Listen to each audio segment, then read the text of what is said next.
Então, aqui, deixem-me só ver se eu consigo passar aqui. Pronto, a nível das apresentações, o meu nome é David Jardim, eu sou atualmente Lead Data Scientist na Axians Portugal.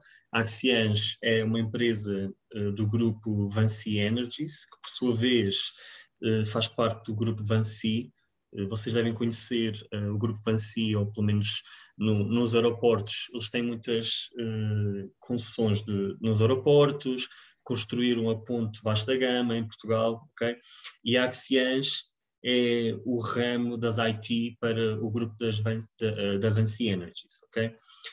A nível de experiência e do meu currículo, eu, eu tenho um doutoramento em Machine Learning, ou quer dizer, na realidade é Computer Science, mas com uma especialização em Machine Learning.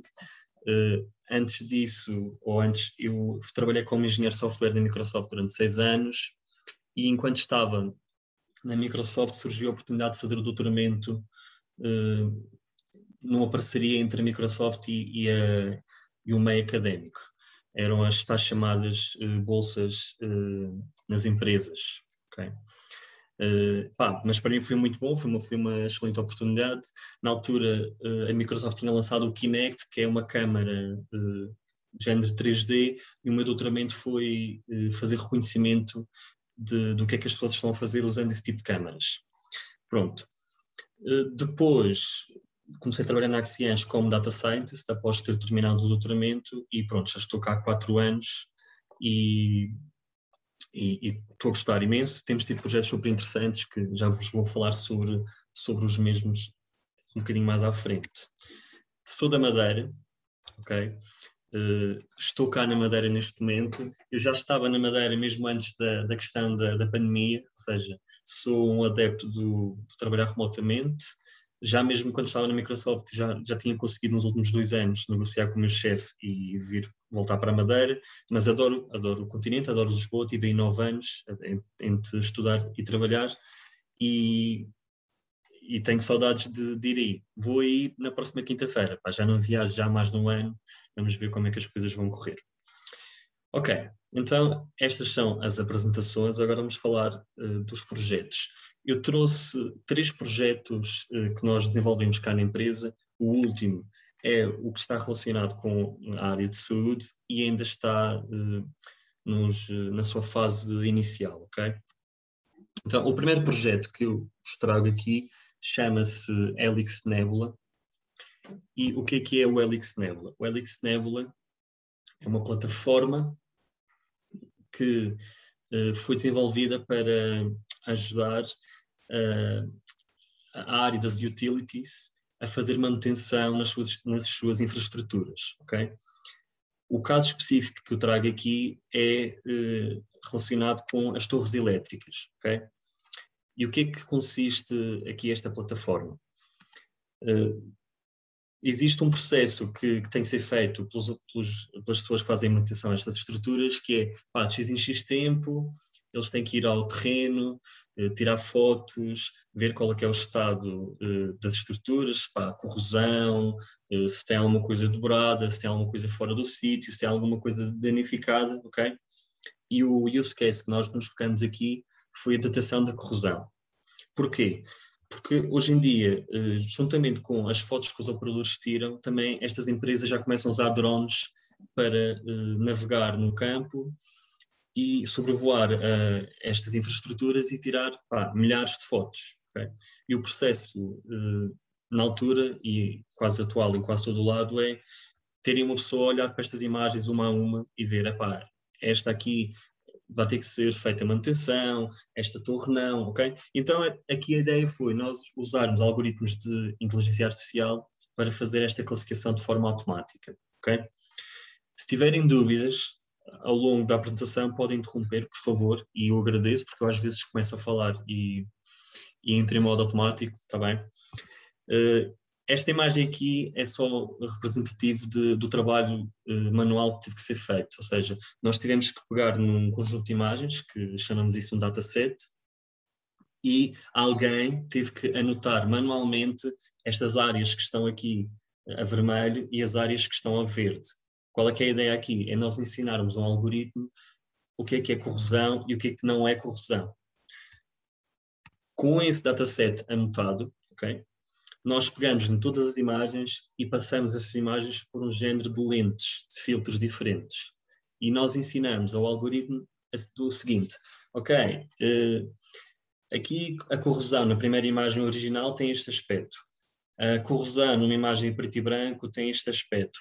A corrosão numa imagem com o contraste elevado a 200 fica com este aspecto, ok? Porquê? Isto é como se nós estivéssemos a ensinar ao algoritmo a olhar para a mesma coisa, mas de diferentes óticas, ok? Depois, quando nós temos uma imagem nova que ele não conhece, nós passamos essa imagem por estes filtros todos, okay? E ele vai conseguir perceber o que é ferrugem e o que é que não é ferrugem. Okay? O resultado disso, temos aqui alguns exemplos. Okay? Estes pixels que estão aqui marcados a vermelho são o resultado desta aprendizagem. Okay? Esta terceira imagem, pronto, temos aqui algumas áreas que podem ser melhoradas, mas isto, obviamente que isto foi numa fase inicial, nós anotamos entre 100 a 200 imagens, ou seja, é pouco, tá bem? Este processo já está melhor, mas isto foram alguns dos resultados iniciais. Outra forma de ver os resultados também é com este tipo de filtro. Okay? Temos aqui os pixels a vermelho, são a corrosão. A ideia disto depois é, ok, depois é feito um relatório sobre as imagens que foram analisadas e o operador, consoante esse relatório ou não, depois vai decidir ou agendar uma manutenção a essa determinada infraestrutura ou asset. Nesse mesmo projeto também fizemos reconhecimento de objetos, ok? Usamos aqui algoritmos de Deep Learning. Para quê? Porque, primeiro, para reduzir a área de imagem que nós temos que processar, ok? Porque no caso anterior da corrosão, nós estamos a olhar a imagem pixel a pixel, é um processamento intensivo. E aqui a ideia era nós identificarmos onde é que está a torre e desenharmos uma caixa à volta da torre e só nos preocuparmos com essa parte, porque esta parte aqui fora onde tem os girassóis não interessa para nada. Okay? Depois, nós tivemos aqui, neste mesmo projeto, fizemos um POC no Dubai, ok? E estamos a falar aqui de extensões de quilómetros de torres elétricas. E isto é engraçado porque há alturas do ano em que, ou melhor, há meses durante o ano que eles nem conseguem ir lá fazer a manutenção porque as temperaturas são tão altas que ninguém consegue fazer isso. Então, a ideia aqui é termos os drones para fazerem esse tipo de inspeção e com estes métodos de detecção automática, neste caso de falhas, conseguem ter alertas. E se for necessário uma coisa mesmo urgente, podem fazer até essa manutenção à noite. Okay? Pronto, aqui é um bocadinho diferente.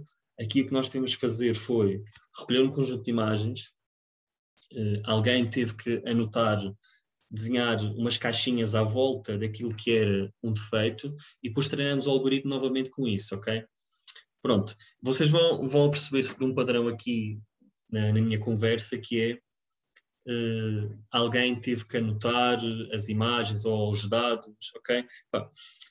O machine learning está muito na moda agora, é um buzzword, toda a gente quer ter machine learning na sua empresa, toda a gente quer fazer inteligência artificial, só que existe aqui ainda muito trabalho manual que é chato, que tem que ser feito, porque muitas das vezes os algoritmos não são assim tão automáticos quanto isso, ok? Nós temos que ensinar o que é uma coisa e o que é outra e só depois então treinar, ok? Existem métodos não supervisionados, ok? Que é assim que se chama, estes métodos são supervisionados, mas são mais para clustering e segmentação de dados. Ok, alguma questão relativamente aqui a este projeto? Não era nada o que estava à espera, pois não? Não, só para ter aqui uma ideia, qual é que é o dataset típico médio que costumam ter para este tipo de projetos, em termos de imagens? Estamos a olhar para uma coisa com 100 imagens, 1000 imagens, 10.000 imagens, para ter assim uma noção? Claro. É assim, normalmente nós pensamos em classes, ou seja, consoante o número de classes que eu quero identificar, tem que ter, idealmente, entre 1000 a 1500 imagens por classe, ok? Abaixo disso funciona, mas a performance já não é tão boa, ok? Então aqui tenho 4 classes, não é? Bem, na realidade só 3. Não sei se eu não consigo ver aqui por trás disto. Não. Temos aqui 3 classes, não é? Esta, a CML, o Damper e o OPGW. Eu aqui teria que ter 1000 a 1500 imagens por cada classe destas, ou seja, entre 4500 a 3000 imagens, só para este caso, ok?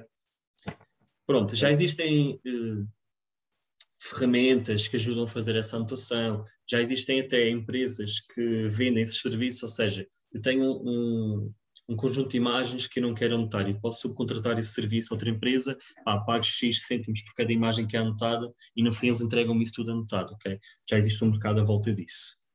Ok.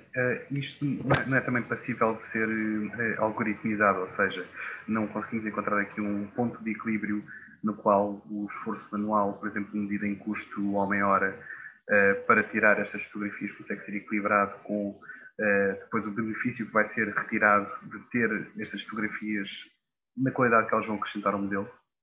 Sim, o objetivo deste projeto é mesmo esse, que é a quantidade de pessoas ou recursos que é necessário para fazer a inspeção a uma torre destas, estamos a falar de 4 a 5 pessoas e durante um dia conseguem ver entre 1 a 2 torres, dependendo das condições, ok? E aqui um drone faz um voo, estamos a falar em minutos, ok?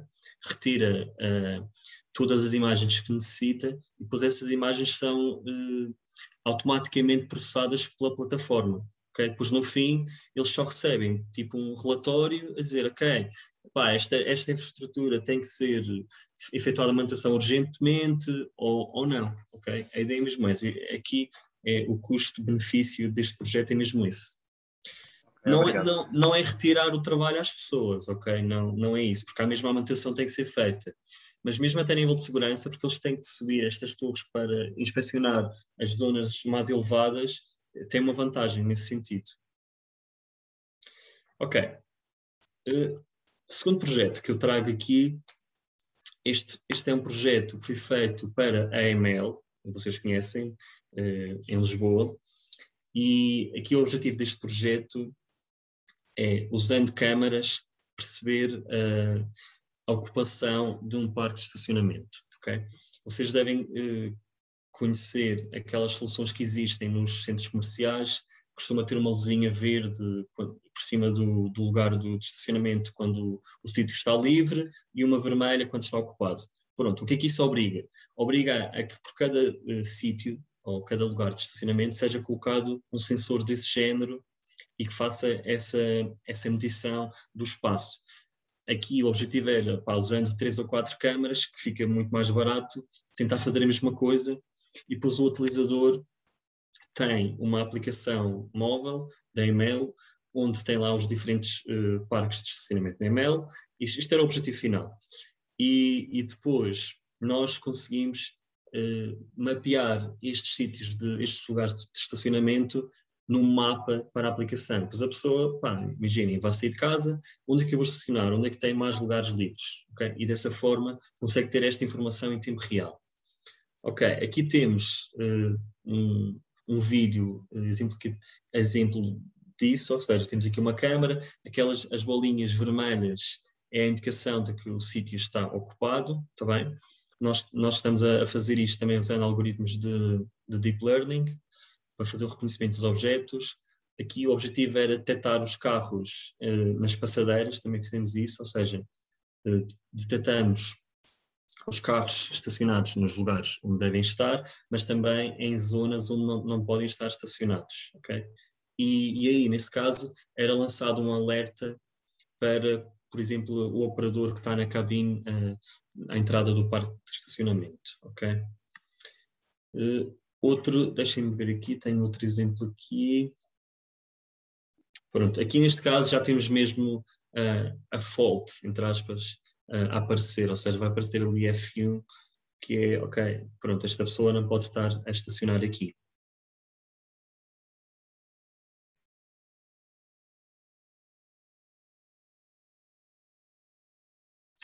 Ok, outro cenário que nós também tivemos em conta foi a detecção de de pessoas a circularem em sentido proibido, ok? Por exemplo. E se vocês repararem aqui em baixo, na zona inferior da imagem, aparece um carro a vermelho, ok? E significa que ele está a ir no sentido proibido. E o carro azul, que aparece aqui do lado direito, está-se a deslocar também no sentido que é suposto, no sentido normal, ok? Pronto, aqui neste caso também o que iria acontecer era que iria ser disputado um alerta caso houvesse esta detecção de um carro a circular em sentido proibido, ok? Obviamente, depois de nós termos feito aquela parte da contagem e daqueles alertas, o cliente disse, olha, seria interessante se eu tivesse também forma de ver as matrículas dos carros quando entram e quando saem do parque de estacionamento. Isto não é nada novo, ok? Aqui na Madeira, e penso que em Lisboa também deve existir, quando nós estacionamos no aeroporto, quando nós carregamos na máquina para tirar o talão da máquina, já sai logo na máquina a matrícula do nosso carro, ok? Já existe isso, super comum, ok? Não é nada de novo. Só que nós aqui, ok, quisemos de uma forma em que usássemos as tecnologias state of the art neste momento, ok? E então o que nós fizemos foi usar deep learning para fazer esta detecção das matrículas, ok? Pronto, eu às vezes eu posso me esquecer também do público que estou a falar, mas se tiverem dúvidas sobre algum termo, alguma coisa que eu diga, por favor, avisem, está bem? O Deep Learning é uma tecnologia recente, está bem? Da área, relativamente recente, da área de Machine Learning, ok? E, pronto, não sei se sabem ou não, mas porque é que é relativamente recente? Já existe há muitos anos, só que nós só agora é que temos poder computacional para usar esse tipo de algoritmos, ok? Porque é um tipo de algoritmo que requer processadores extremamente poderosos e memória, recursos computacionais que há uns anos atrás não existiam, ok? E porque é que se chama Deep Learning? É uma rede neuronal que tem várias camadas de profundidade, ok? Do que as típicas redes neuronais que nós tínhamos antes do Deep Learning, tá bem? Por isso é que se chama Deep Learning. Mas eu vou mostrar uma arquitetura para vocês terem uma ideia mais geral da coisa. Ok, então este problema divide-se aqui em duas partes. Primeiro, nós temos que fazer a detecção da matrícula, ok? Que é, dada uma imagem, eu tenho que saber onde é que a matrícula está, ok? Para nós é extremamente fácil, não é? Nós olhamos para esta imagem e percebemos logo, está ali a matrícula, ok? Mas o ser humano tem uma capacidade de abstração brutal, mas internamente o nosso cérebro está a processar isto tudo quase passo a passo, como se fosse um algoritmo. E depois, de eu saber onde é que está a matrícula, eu quero saber quais é que são os caracteres que estão na matrícula, ok?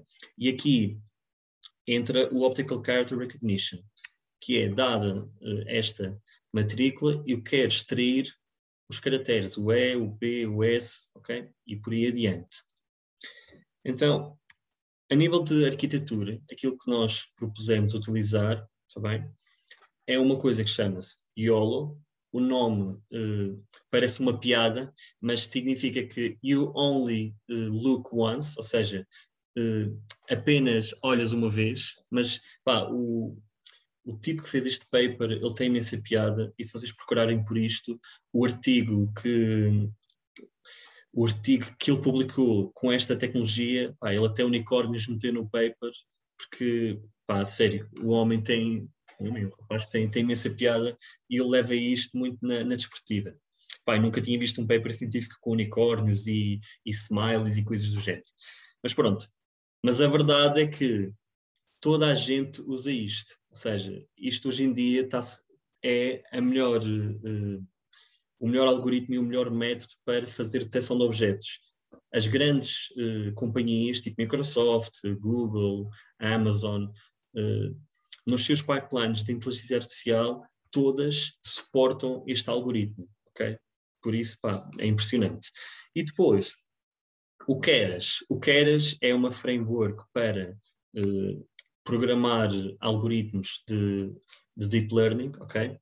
e é muito conhecida, é baseada em TensorFlow, que também é uma framework de Deep Learning desenvolvida pela Google, okay, pelos data scientists da Google, só que o Keras é uma abstração em cima do TensorFlow, ou seja, é uma forma de nós programarmos mais facilmente o TensorFlow e essa framework chama-se Keras.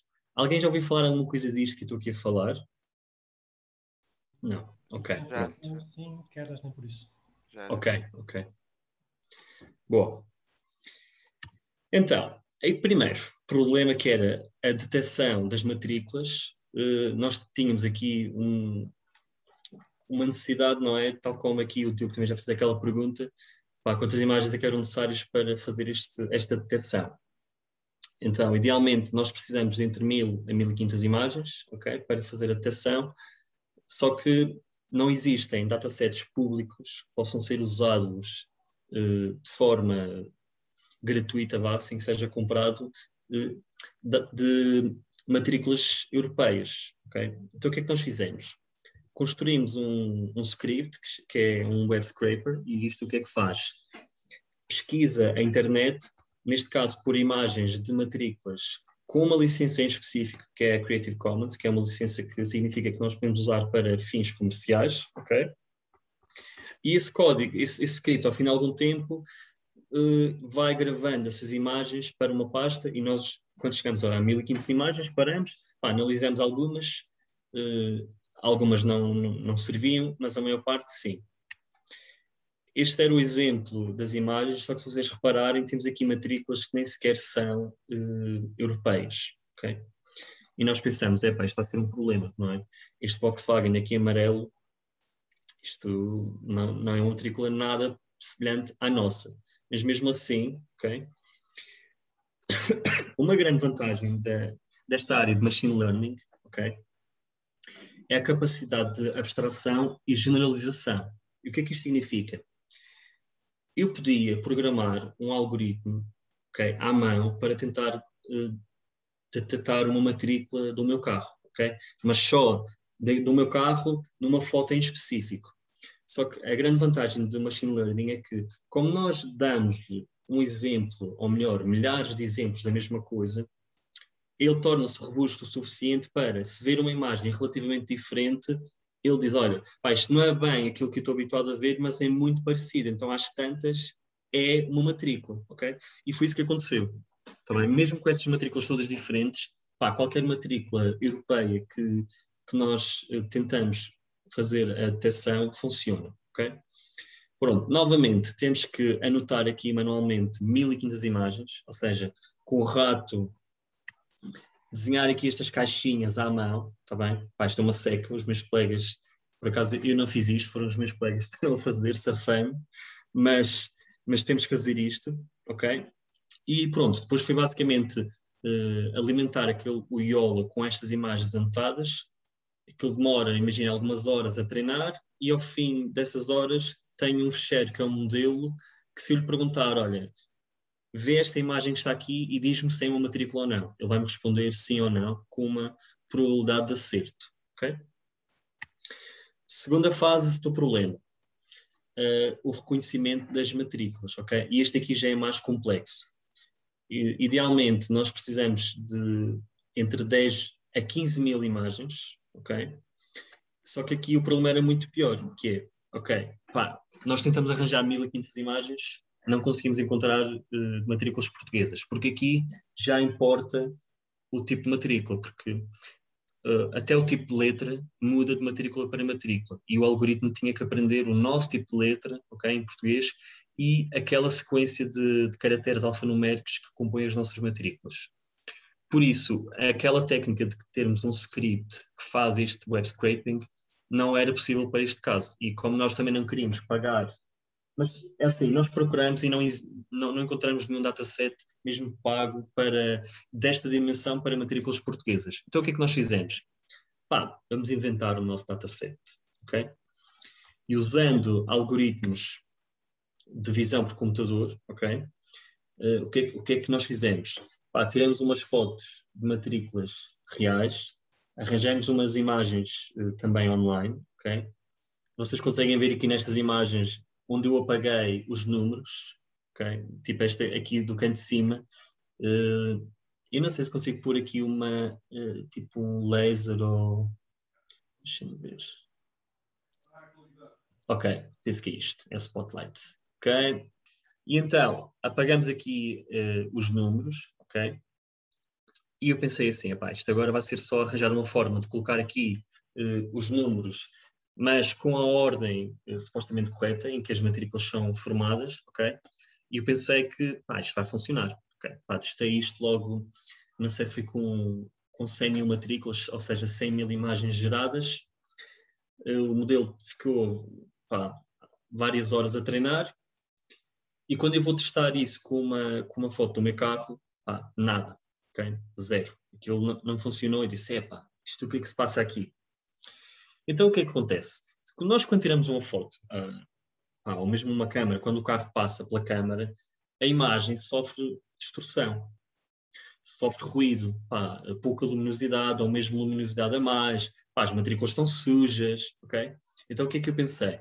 Vou adicionar esse ruído de forma artificial para tentar ensinar ao algoritmo, olha, pá, tu vais ver matrículas assim, outras mais assim rodadas para este lado, umas até cortadas um bocadinho, e o exemplo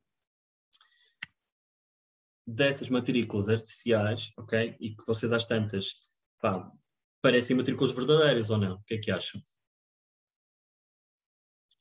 Pá, temos aqui uns casos em que os números estão um bocadinho afastados, ou seja, não estão com o espaçamento correto. Só que mesmo assim, ok, isto foi suficiente, ok? Mas já vamos chegar lá aos resultados, ok?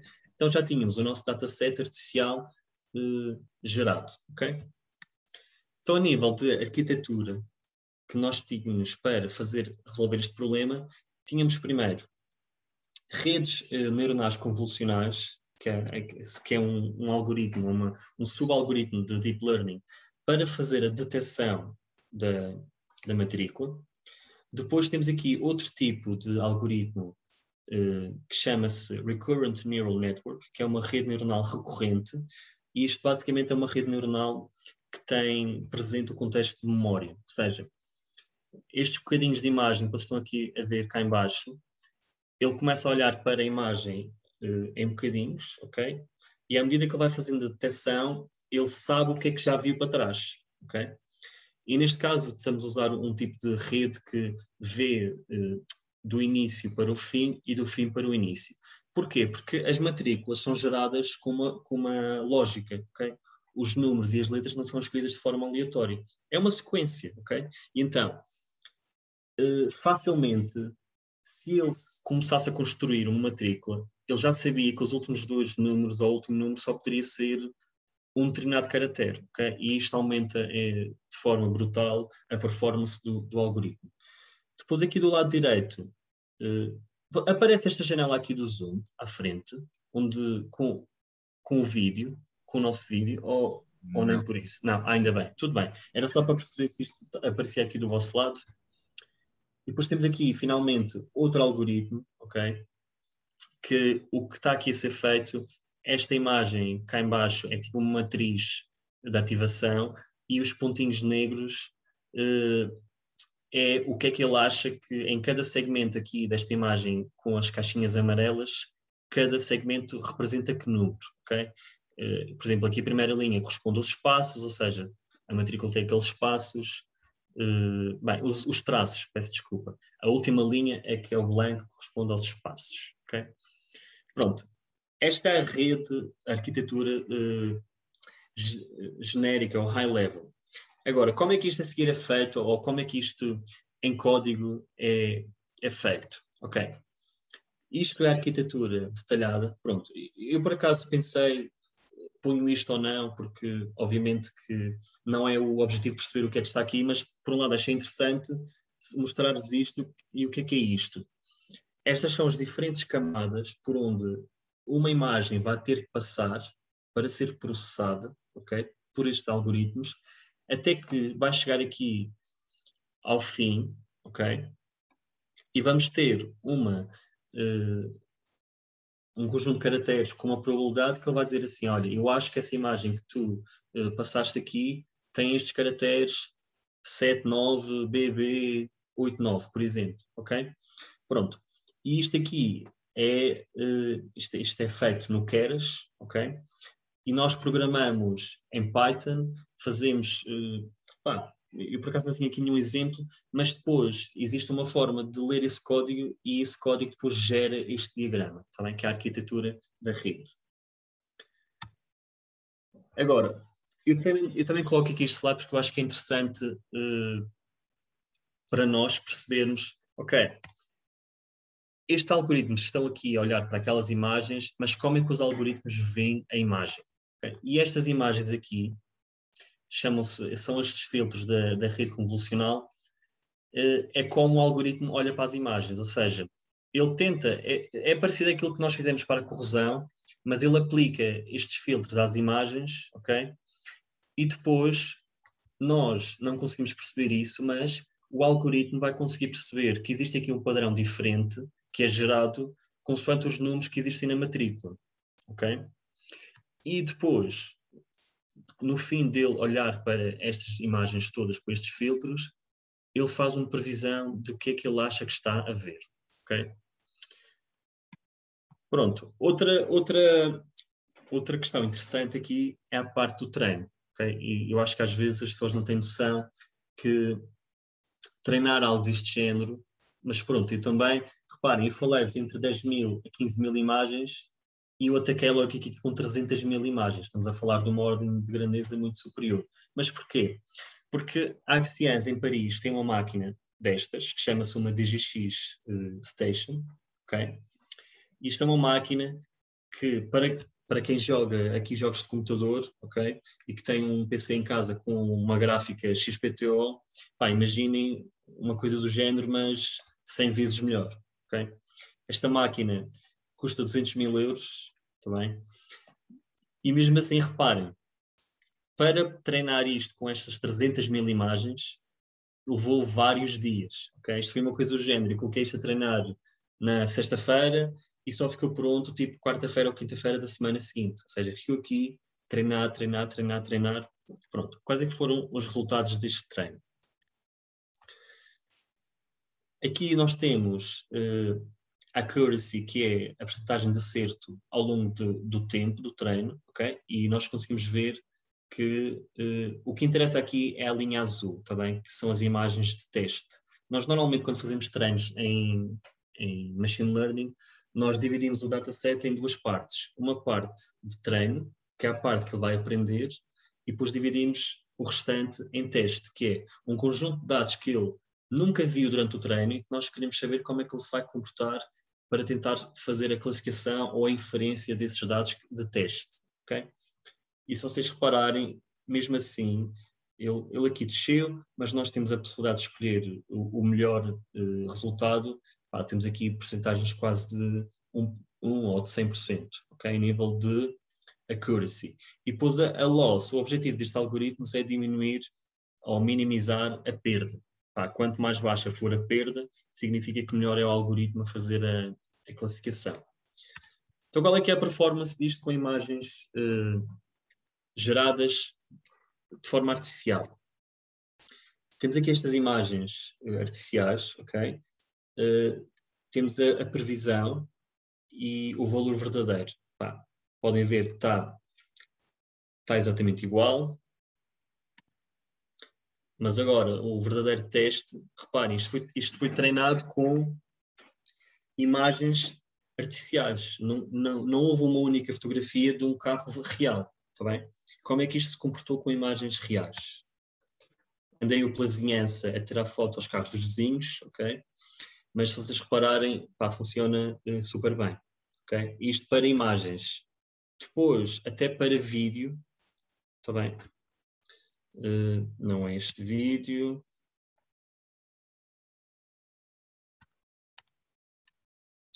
Não sei porque é que ele está a mudar de vídeo. Pronto. Ok. Mas o que ia aparecer aqui era o vídeo com o movimento e a previsão iria aparecer ali os mesmos caracteres da matrícula. Peço desculpa, não sei porque é que isto não está a aparecer o vídeo que eu quero. Ok, já acabei aqui o segundo projeto. Dúvidas acerca disto? Pá, foi demasiado boring, demasiado pesado? O que é que acham? Não, é muito interessante. Eu ia perguntar se foi treinado com caracteres portugueses ou com matrículas portuguesas. Dá também para matrículas de outros países europeus? É uma pergunta. E ainda outra, já tenho visto, pouco em Lisboa, mas mais no Algarve, carros que vêm do Norte da África com matrículas em árabe. Não sei o que é que detecta o algoritmo nesse caso. É uma excelente questão, okay? Mesmo muito boa, porque, reparem, eu disse-vos no início que já existem soluções deste género sem usar este tipo de algoritmos de Deep Learning. Só que, qual é que é a vantagem da nossa abordagem? É a seguinte, e respondendo primeiro a sua pergunta é, ok, se este modelo treinado para estas matrículas visse esses carros da África ou de outro país da Europa, dependendo, pá, mas muito provavelmente não ia funcionar bem, ok? Porquê? Porque foi treinado em específico para este padrão das matrículas portuguesas, ok? Só qual é que é a vantagem disto? Pá, eu facilmente altero o meu script para gerar matrículas para outro país, ok? Carrego num botão, ponho isto a treinar e ao fim de uns dias, sem trabalho nenhum, entre aspas, ok? Tenho um modelo para qualquer país que eu queira, ok? E esta aqui é a grande vantagem desta abordagem, que é a robustez e a facilidade com que eu consigo mudar o contexto, entre aspas, do país da detecção. Okay? Porquê? Porque se fosse uma coisa feita à mão, podia ter aqui engenheiros alguns meses a fazer algoritmos manuais para fazer esta detecção e depois dizia, pessoal, agora façam o mesmo para a China. O pessoal dava um tiro, ok? Porquê? Tudo o que tiveram a programar já não servia, tinha que ser feito de forma diferente para outro tipo de matrículas. Aqui não, o algoritmo temos a desvantagem, não é, de ter sempre que ter um dataset, mas isto também não há nada perfeito, ok? Seria viável treinar um algoritmo com uma mistura de matrículas de diferentes tipos? Sim. Dependendo obviamente que quanto mais variância nós adicionamos aqui ao modelo, não é? Também dificultamos um pouco a sua vida porque a probabilidade de ele errar é maior, ok? Mas imaginem que na Europa temos outros países onde a matrícula é relativamente parecida à nossa. Eu acho que sim, isso seria completamente fazível, ok? E só mais uma dúvida, naqueles gráficos que mostrou, o eixo de X representa... representam épocas, ou seja, uma época aqui é o tempo, ok, que o modelo, ao ser treinado, passa pelos dados todos de treino, ok? Porquê? Porque, reparem, isto aqui temos 16 épocas e o que ele faz é, ele vai, primeira vez que ele olha para os dados e aprende, não é grande coisa, ok? Ele volta a fazer a mesma coisa a seguir, mas já com a aprendizagem anterior. Ele vai fazendo isto sempre. Chega a uma altura, isto depois converge, mas chega a uma altura que começa a decrescer, ok? E a partir desse momento, nós já sabemos, olha, não vale a pena treinar mais, porque ele já convergiu no máximo, já não vale a pena. Pronto, depois há métodos que nós usamos aqui para ele parar automaticamente quando acontece isto. Um ponto ótimo. Sim, exatamente. Ainda assim, é uma exatidão muito boa. Está acima, sim, é muito boa, ok? Mas pronto, reparem, se nós estivéssemos aqui é porque isto foi tudo feito com os dados artificiais, ok? Mesmo assim, nós estamos a induzir aqui um bias, porque não eram cenários reais, ok? Imagine, até mesmo matrículas, se forem imagens noturnas, de certeza que isto não se vai comportar tão bem, porque não temos imagens reais disso, tá bem? Eu tentei, usamos aqueles ruídos de diminuir a luminosidade, mas não é a mesma coisa, está bem? Obrigado. Okay. A parte da detecção da matrícula, mesmo da estrutura da matrícula, em carros que não tivessem a matrícula centrada, isso gerava algum problema? Não. Ok. Não, Há poucas marcas porque... Sim, porque, repare, Aqui, o algoritmo, nós desenhamos esta caixinha à volta, ok? O que ele apanha do carro é relativamente pouco, está bem? Mas depois, quando ele faz a própria detecção, ou seja, isto é a anotação, é uma coisa manual, depois eu dou-lhe uma imagem nova e ele vai tentar fazer isto que nós temos aqui manualmente. Ele não se vai interessar, mas o que ele vai fazer é ele vai olhar para a imagem toda, assim, e vai identificar pontos onde ele acha que existe uma matrícula. Depois existe um sistema quase de votação, ok?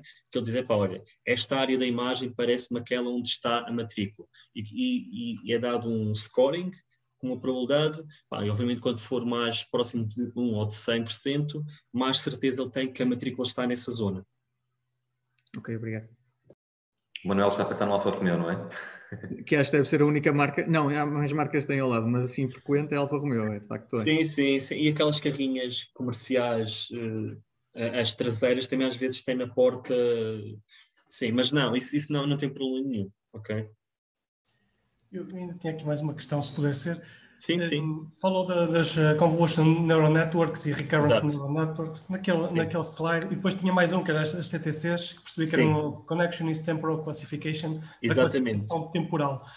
Mas não percebi exatamente porque é que é preciso usar esta classificação temporal na detecção da matrícula. Ok. Então, reparem, olha, isto que está aqui é uma versão simplificada disto, está bem? E esta rede neuronal recorrente, está bem? Eu às tantas, pronto, eu não falei muito sobre isso porque também, pronto, não vos queria amassar muito com isso, mas a ideia é, reparem, eu já disse isto, mas é uma rede neuronal com memória, está bem? Ela sabe o passado, ok? E nós temos aqui duas. Porquê? Uma, temos esta aqui, esta GRU é uma rede neuronal recorrente, tá bem? Mas é o nome da rede neuronal recorrente no Keras. E aqui o CONV2 e este CONV1 é esta rede neuronal convolucional, ok? E então, o que é que acontece? Nós usamos a rede neuronal convolucional para extrair características da imagem, ok? Que para nós de forma consciente não as sabemos ou não aprendemos dessa forma, mas o nosso cérebro, olhando para uma imagem, está a extrair características e a tentar extrair ou fazer dessas características conhecimento. Eu olho para ali e eu sei que aquilo é um 7, mas porquê é que eu sei? Porque ensinaram-me na escola que aquela forma era um 7, ok? E é exatamente mesmo isso que está a acontecer, ok? Esta rede neuronal convolucional está a olhar para a imagem e está a tentar converter aquela imagem num conjunto de características que chamam-se features aqui neste contexto. Essas features são passadas para a rede neuronal recorrente, ou seja, o que ela está a ver já não é uma imagem, mas sim as características que foram extraídas dessa imagem, ok? E essas features estão segmentadas nestes retângulos amarelos, ok? Porquê? Porque como nós temos aqui uma sequência de caracteres, nós não vamos olhar para a imagem como um todo só, mas sim em partes. E dividindo a imagem ou as características nestes segmentos, ok?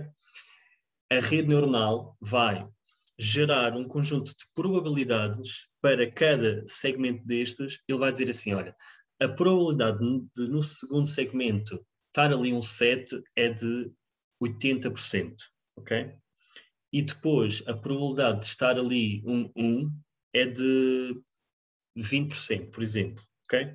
Porquê? Porque ele a seguir, ele tem um conjunto de caracteres que são as letras todas do alfabeto, certo? E os números todos, de 0 a 9, e ele vai ter que atribuir uma probabilidade a cada um desses caracteres sobre qual é que é, certo? E depois o CTC o que faz é, pega nessas probabilidades, ok? Retira as repetições, porque se vocês repararem, nós temos aqui o segmento 1 e 2, bem, isto é engenharia aqui a pensar que nós começamos sempre a contar a partir do 0, mas pensando aqui isto tendo, desculpem, cliquei aqui, o 1, o 2 e o 3, o segmento 2 e o 3 correspondem ao mesmo número, certo? Ao 7. Então o CTC o que faz é, olha para esses segmentos e consoante as probabilidades, ele se vê números repetidos, ele junta esse set como sendo um número só, ok? E depois, consoante as probabilidades, ele vai dizer, olha, aqui quem teve probabilidade mais alta foi o 7, quem teve a probabilidade mais alta foi o 9, e ele vai construir esta cadeia de caracteres que compõe a matrícula, tá bem? O CTC é o que vai transformar o resultado da rede neuronal recorrente naquele conjunto de caracteres que é a matrícula. Ok? Pronto, eu tentei explicar o melhor que pude.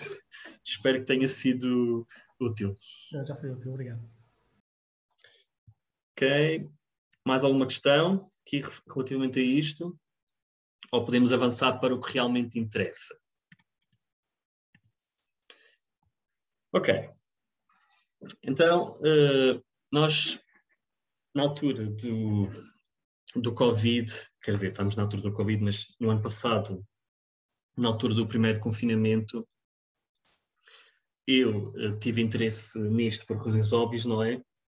E eu pensei, será que nós conseguimos fazer alguma coisa que possa ajudar aqui na questão do diagnóstico? Porque na altura o problema que surgiu inicial era que não havia testes suficientes para toda a gente, não é? E vou-vos dizer uma coisa aqui, se eu disser alguma coisa, alguma barbaridade, está bem? Por favor digam, porque vocês aqui agora estamos a falar da vossa área, está bem? Já não é a minha área, por isso, se eu disser alguma coisa, digam por favor.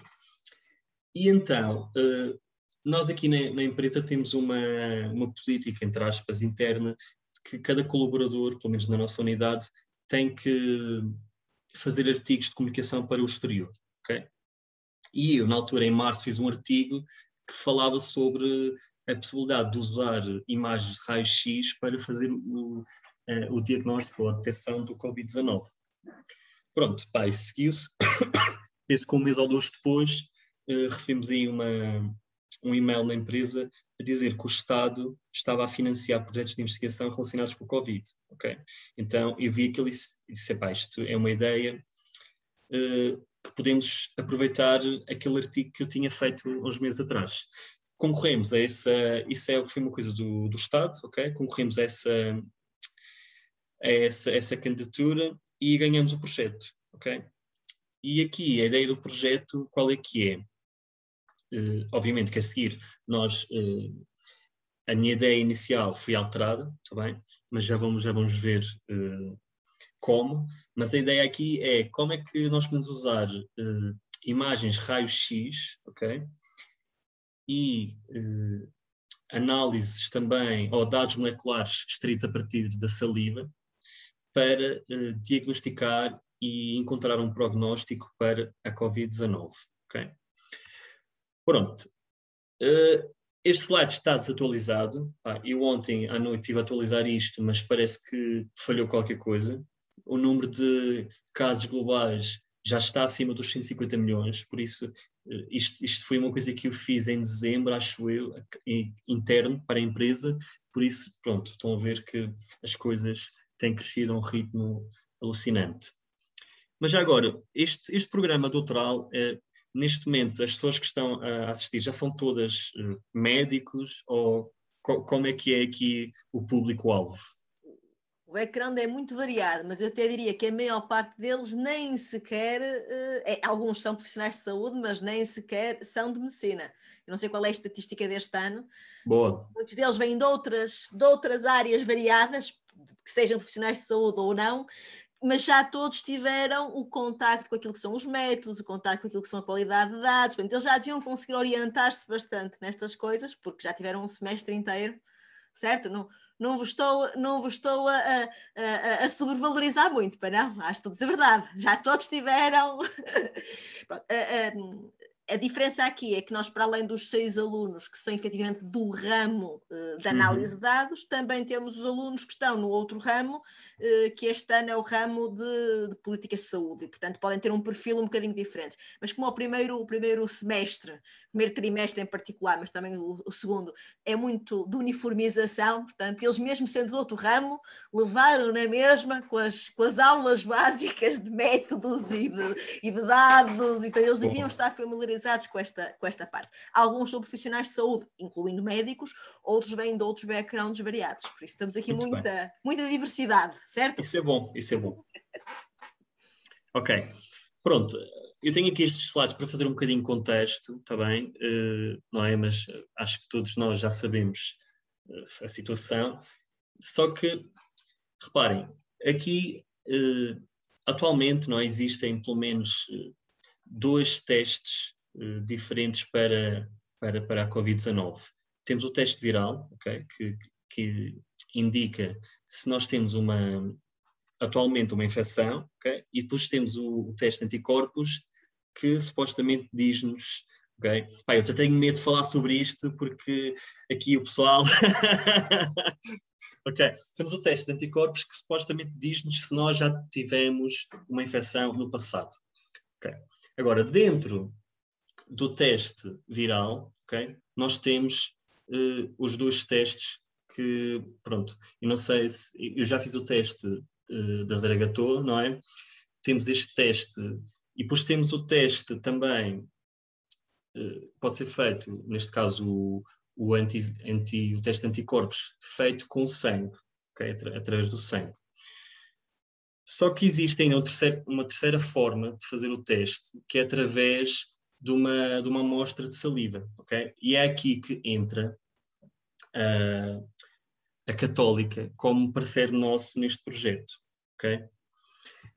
Então, qual é que é a nossa proposta aqui para este projeto? Para este projeto, a proposta é nós criarmos uma ferramenta auxiliar, ok?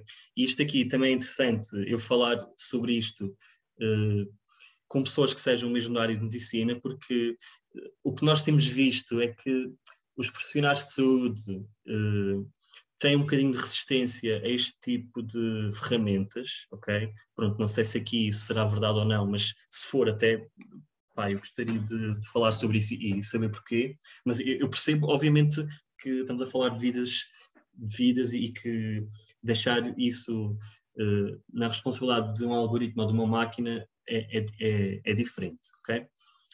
Mas o objetivo aqui desta aplicação é, principalmente, nós falamos aqui da parte do diagnóstico, mas principalmente o prognóstico, está bem? E já vamos ver como é que vamos fazer isso, ou como é que nós estamos a pensar fazer isso.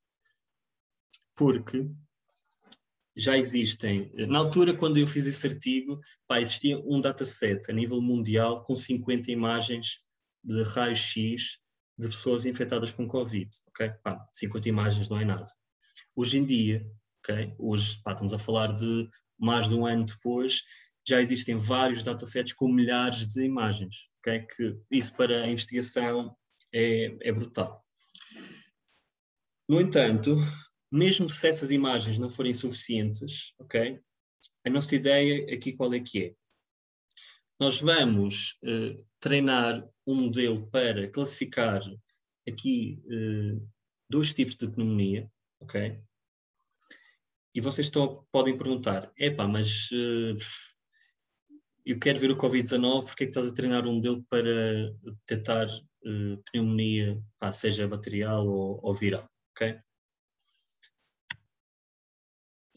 Além disso, ok, imaginem que nós temos aquele dataset das pneumonias, e estamos aqui nós já temos um protocolo estabelecido com o Hospital de Santarém, ok, e eles vão-nos fornecer imagens de raio-x e amostras de saliva de pacientes.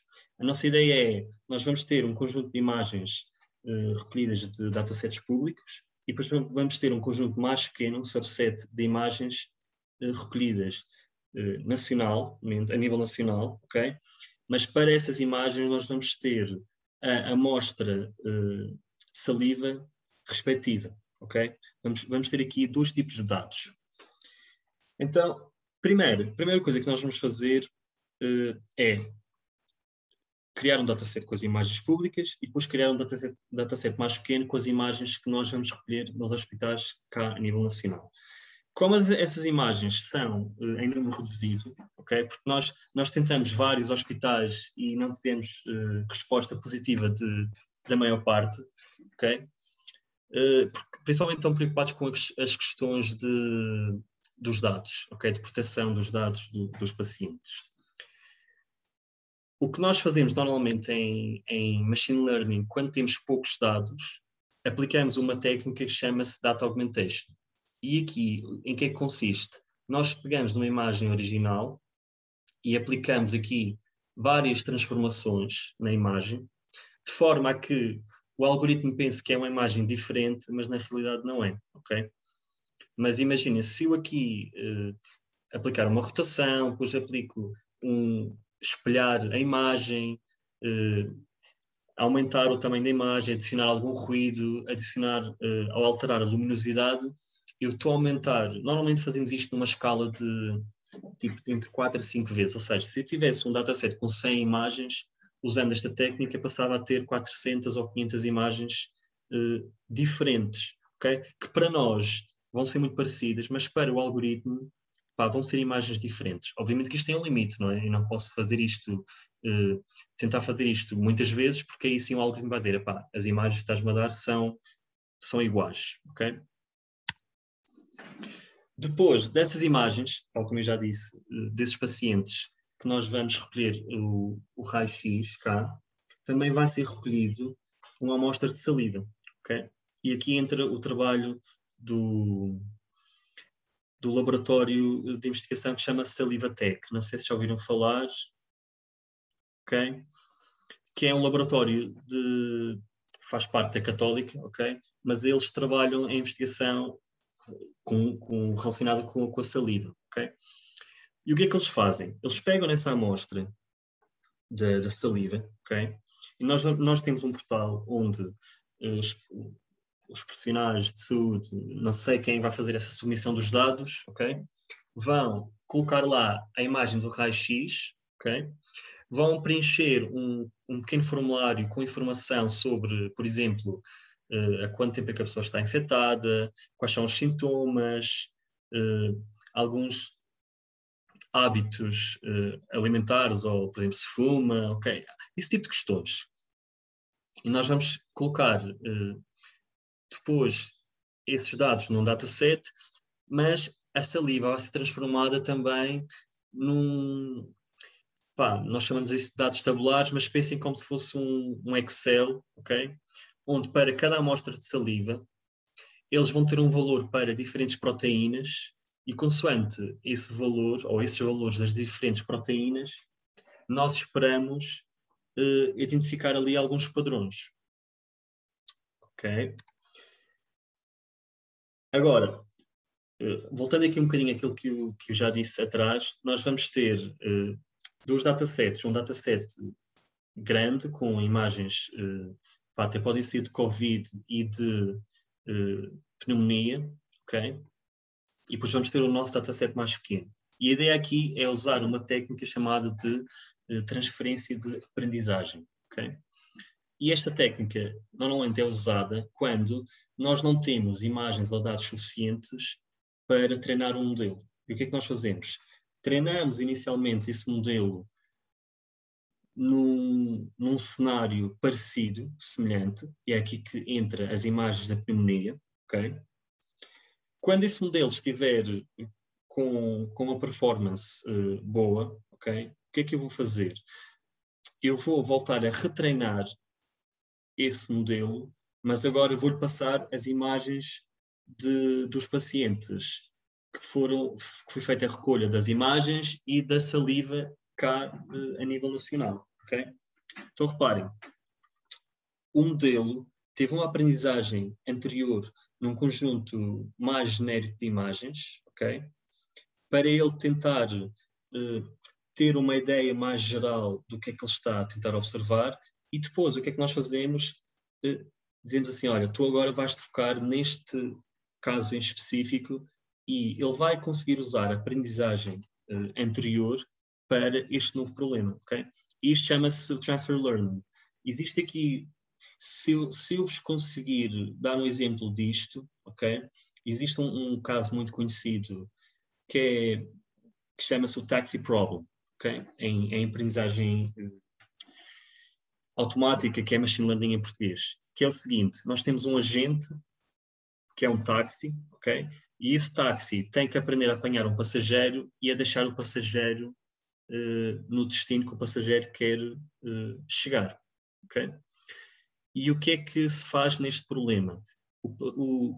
Esse agente, que é o táxi, aprende num cenário onde o passageiro pode aparecer em qualquer sítio e pode ir para qualquer sítio nesse cenário, mas depois, se nós colocarmos esse agente que aprendeu nesse cenário no outro cenário novo, o que o estado da arte, ou que na altura essa investigação chegou à conclusão, é que se eu colocar um agente que já tenha aprendido noutro cenário, num cenário novo, ele vai demorar menos tempo a aprender a deslocar-se no cenário novo do que se ele tivesse vindo sem nenhuma aprendizagem prévia do outro cenário. Okay? Então aqui o conceito é exatamente o mesmo.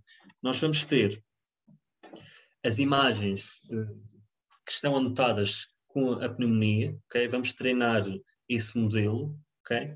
E depois vamos pegar nessa aprendizagem, vamos criar um novo modelo que vai ser treinado com as imagens positivas do Covid-19, ok?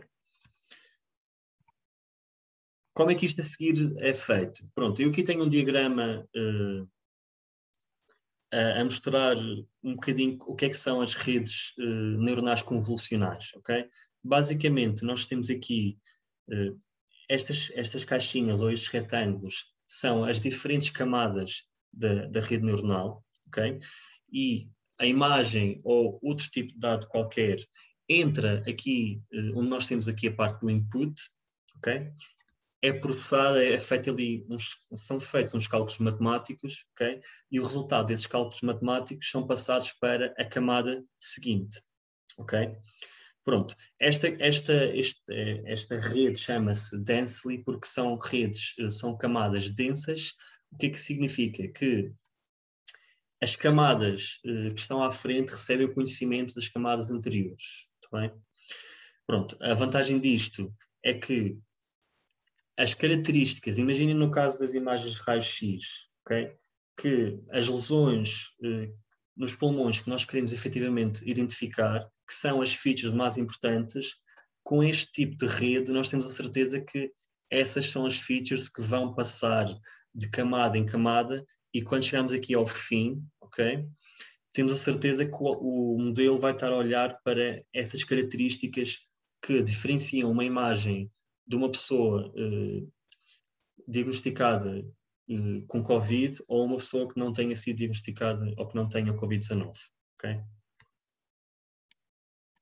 Depois, cada conjunto cada caixinha destas, okay, é composta depois por três camadas diferentes. Bem, aqui por acaso temos 4. Okay? Mas nós temos 3 camadas. Esta BN significa Batch Normalization. E pronto, eu aqui estou a entrar um bocadinho em detalhe, mas já que vocês já tiveram cadeiras sobre isto, não há problema. Mas Batch Normalization, o que nós estamos a fazer aqui é normalizar os dados, está bem? Porque, reparem, uma imagem ou outro tipo de dados qualquer são valores numéricos no fim de contas, ok? Um pixel tem uma cor. Porquê? Porque nós temos uma componente para o vermelho, uma componente para o verde e uma componente para o azul.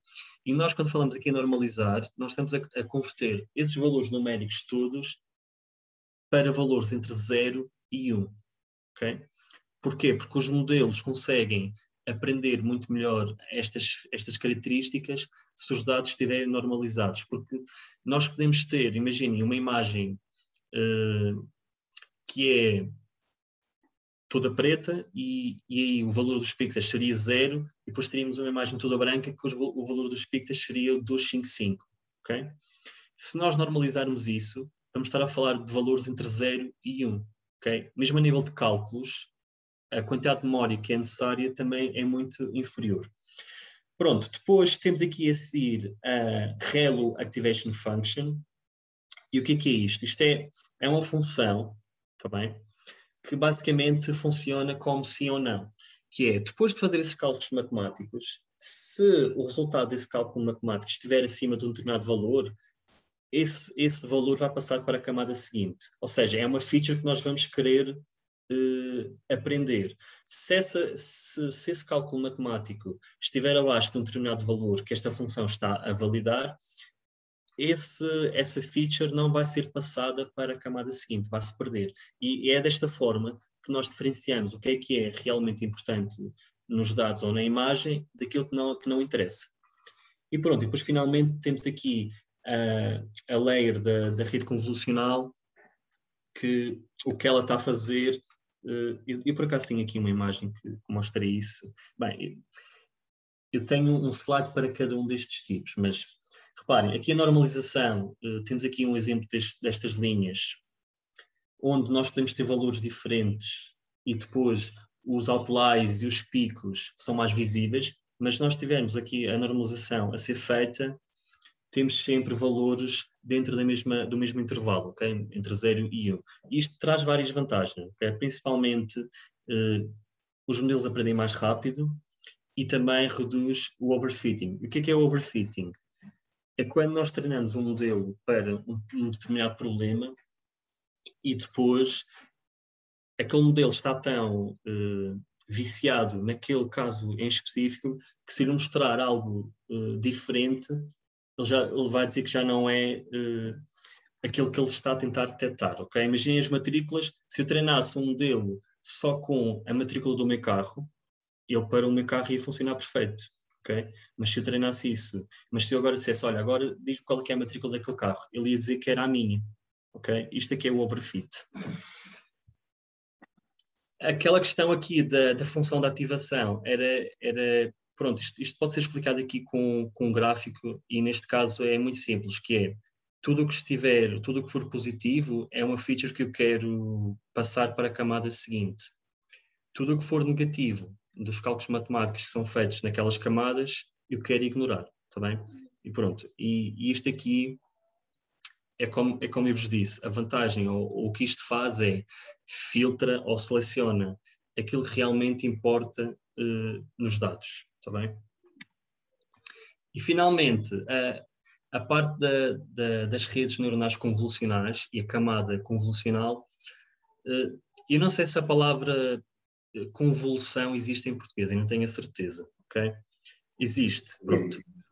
Mas aqui um convolution não é nada mais do que nós temos uma janela. Imaginem que esta caixa ou este retângulo corresponde a uma imagem e cada retângulo destes pequeninos é um pixel, ok? E o que é esta questão da convolution? Em vez de nós olharmos para a imagem como um só, eu vou criar uma janela mais pequenina e essa janela vai ser uma sliding window, ou seja, ela vai deslizar pelos pixels da imagem, está bem? E depois, para cada janela, ou melhor, vai estar a ser feito um cálculo normalizado. Estão a ver aqui os valores, tipo, em cima temos 156, 155, 156, e cá em baixo ele põe isto como sendo -1, -1, 1, ok? Existe aqui a questão da normalização. E depois, isto, obviamente, que também a nível de processamento é diferente de estar a olhar para a imagem toda do que olhar para a imagem nestes bocadinhos, ok? Pronto, depois no fim, estas sliding windows são transformadas aqui nesta imagem mais pequena, ou seja, cada quadradinho, imaginem este aqui menos 25, vai corresponder a esta sliding window que aparece aqui em cima do lado esquerdo, ok? O 466 vai ser referente à próxima sliding window. E nós conseguimos ter uma visão da imagem com muito menos pixels, ok? E foi isto que permitiu também o Deep Learning evoluir e ser tão utilizado hoje em dia, ok? Porque sem estas redes neuronais convolucionais, se nós tivéssemos que olhar para a imagem pixel a pixel e fazer estes cálculos todos, era impossível. Nem mesmo com os computadores que temos hoje em dia nós conseguimos fazer isso, ok? Nós estamos a falar de milhões e milhões de parâmetros para uma única imagem, ok? Pronto, continuando, aqui o pipeline vai ser um bocadinho diferente, tá bem? Nós vamos usar o Keras para fazer aqui a classificação das imagens, ok? E o treino, obviamente, tanto as imagens do Covid-19 como as imagens com infecção da pneumonia, ok? E depois vamos usar aqui uma tecnologia da Amazon, que é a Amazon SageMaker, que basicamente o que me permite é eu fazer este treino todo e programar no browser, e o meu código está a correr numa máquina qualquer alojada pela Amazon, ok? Aqui nós vamos, pronto, isto é a arquitetura do sistema que nós vamos fazer. Vamos ter aqui os data scientists, que são pessoas como eu, que vão treinar os modelos, criar aqui notebooks, que é o que nós chamamos, tipo, os nossos ficheiros de texto onde nós programamos, e vamos criar pontos de inferência que depois, ok, imaginem, o profissional de saúde recebe um paciente, faz um raio-x, faz uma análise lá da saliva molecular, submete esses dados para esta plataforma e depois o objetivo final é, ok, olha, este paciente com os sintomas X, Y, Z, vai ter um prognóstico reservado. Ou então não, essa pessoa vai para casa, vai tomar um Benuron e vai correr tudo bem. Ok? Pronto, eu falei aqui muito, talvez da parte técnica, mas a ideia aqui deste projeto, principalmente, é nós detectarmos padrões que indiquem se essa pessoa, ok, normalmente quando as pessoas, isto sou eu a pensar de forma hipotética, ou seja, nós vamos recolher os dados, nós vamos olhar para os dados todos e vamos ver, estas pessoas que tiveram estes sintomas, quase certeza vão ter um prognóstico reservado, ok? E nós queremos fazer isso usando as imagens de raio-x e usando a análise molecular da saliva, ok? Porquê? Nós já fizemos umas experiências preliminares com a análise da saliva, ok? E aquilo basicamente gera um género de um Excel com os valores para as proteínas. E nós só com isso conseguimos perfeitamente distinguir uma pessoa que tenha Covid e outra que não tenha, ok? É brutal. E então a ideia é, essas proteínas vão ter valores diferentes, achamos nós, consoante o prognóstico dessa pessoa no futuro. E a imagem também de raio-x, mesmo que nós não consigamos ver esses padrões a olho nu, às vezes estes algoritmos de deep learning encontram lá padrões que nós não vemos, mas que, se for alimentado um conjunto suficientemente grande de imagens, esse padrão vai ser aprendido, e numa nova imagem de um paciente que esteja a ser feito o diagnóstico nesse momento, okay, o nosso algoritmo vai pelo menos ajudar. Olha, eu acho que esta pessoa vai ter uma probabilidade de 50% de ter um prognóstico reservado. E pronto. Eu pensei que ia fazer isto em menos tempo. Termino aqui a minha apresentação. Okay? Obrigado.